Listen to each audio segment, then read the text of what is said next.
नमस्कार दोस्तों, आप सभी का हमारे चैनल पर स्वागत है। दोस्तों, आज हम आप लोगों के लिए ऐसी महत्वपूर्ण कहानी लेके आए हैं जिसको आप सभी लोगों को बहुत ही ध्यानपूर्वक व मन लगाकर सुनना चाहिए, क्योंकि यदि आप इस कहानी को ध्यान से सुनते हैं तो आप समझ जाएंगे आखिर इस कहानी के माध्यम से मैं आप सभी भक्तों को, आप सभी दोस्तों को क्या समझाना चाहता हूँ।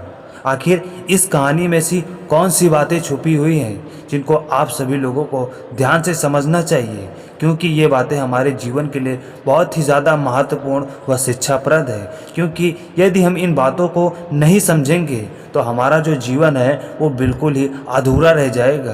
तो चलिए देर न करते हुए भगवान महादेव की कृपा से इस कहानी, इस प्रसंग को शुरू करते हैं। और आप सभी लोगों से इतनी विनती है, यदि आपको यह कहानी अच्छी लगे तो कृपया वीडियो को लाइक और चैनल को सब्सक्राइब ज़रूर करें। इससे हमारा मनोबल बना रहता है और हम आप लोगों के लिए नई नई कहानियाँ आपके सामने लाते रहते हैं। तो चलिए देर न करते हुए शुरू करते हैं।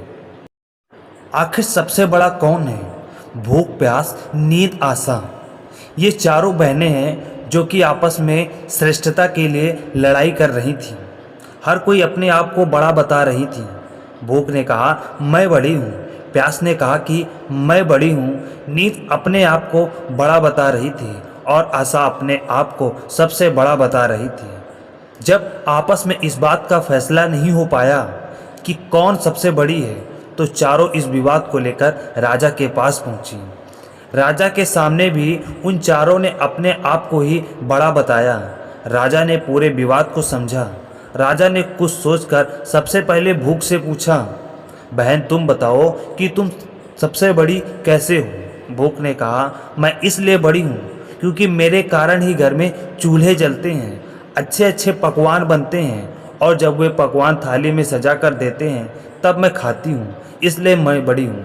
यह सुनकर राजा ने अपने सैनिकों को आदेश दिया कि जाओ राज्य के प्रत्येक घर में यह घोषणा कर दो कि आज से कोई अपने घर में चूल्हे न जलाए, पकवान न बनाए, थाल न सजाए। तब देखते हैं जब भूख को भूख लगेगी तो वह क्या करेगी। सारा दिन बीत गया, सारी रात बीत गई। सुबह हुई तो भूख को भूख सताने लगी।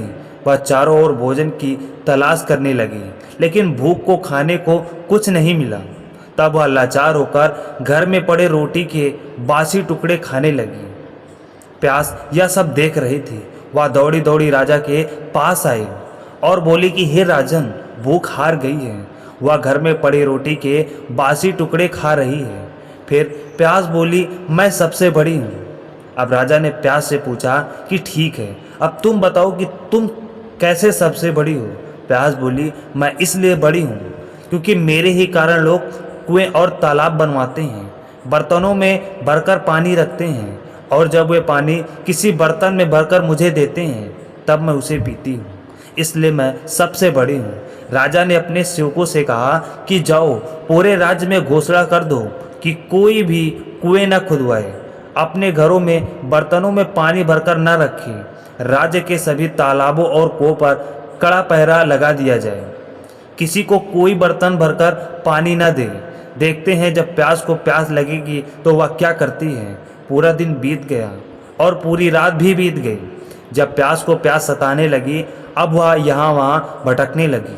उसे जब कहीं भी पानी नहीं मिला तो वो पीने के लिए इधर उधर भटकने लगी। तो मजबूर होकर वह झुककर एक गड्ढे का पानी पीने लगी। नींद यह सब देख रही थी। वह तुरंत राजा को यह सब बताती है और कहती है कि प्यास अब हार चुकी है। वह तो गड्ढे का पानी पी रही है, इसलिए मैं बड़ी हूँ, अब इसमें कोई संशय ही नहीं रहेगा। राजा ने पूछा कि तुम बताओ कि तुम कैसे सबसे बड़ी हो?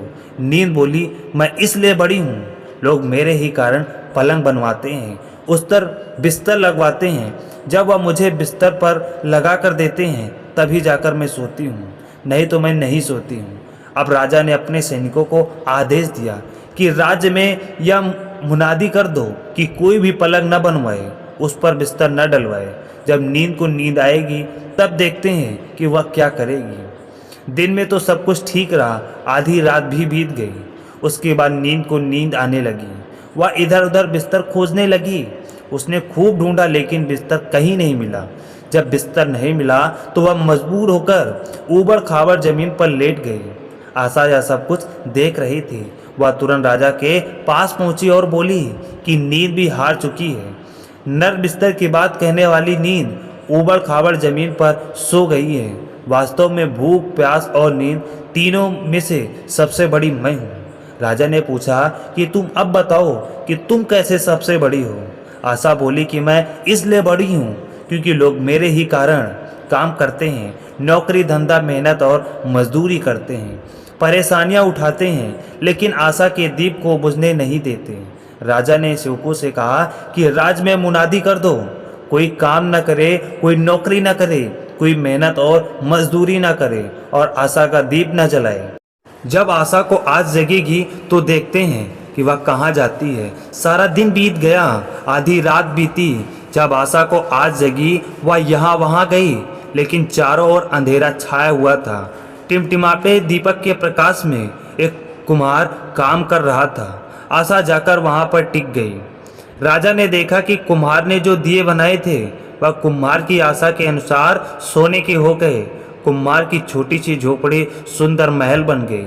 यह देखकर राजा बहुत खुश हुआ। फिर उसने अपना फैसला सुनाया कि भूख, प्यास, नींद और आशा, इन चारों में से आशा है सर्वश्रेष्ठ है। यह सारी दुनिया आशा अर्थात उम्मीद पर ही टिकी हुई है। हम सभी के जीवन में एक आशा ही होती है जो हमें नामुमकिन कार्य को करने की ताकत देती है।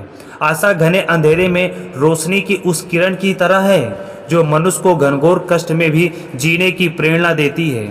इंसान हर बुरे समय से भी लड़ लेता है क्योंकि उसे एक आशा होती है कि यह कष्ट का समय भी निकल जाएगा और अच्छे दिन भी आएंगे। यदि इंसान के जीवन में आशा ही ना हो तो वह एक मरे हुए इंसान के समान हो जाएगा। इसलिए कभी आशा का दामन मत छोड़ना, क्योंकि आशा ही सर्वश्रेष्ठ है।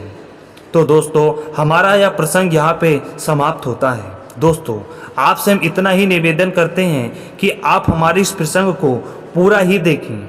यदि पूरा देखेंगे तो आप समझ जाएंगे कि आखिर मैंने इस प्रसंग में आपको क्या समझाने का प्रयास किया है। क्योंकि यदि आप इन बातों को बहुत अच्छे से और गहराई से समझ लेते हैं तो आपको यहाँ पे जो भी बातें बताई गई हैं, जो भी प्रसंग में जो भी चीज़ें यहाँ पे समझाई गई हैं, आप समझ जाएंगे कि आखिर इनका हमारे जीवन में क्या उद्देश्य है, क्या मतलब है। क्योंकि इंसान का आशा के बिना जीवन नर्क के बराबर होता है। क्योंकि यदि इंसान को किसी भी प्रकार की अपने जीवन में उम्मीद नहीं रहती है तो इंसान हमेशा परेशान रहेगा।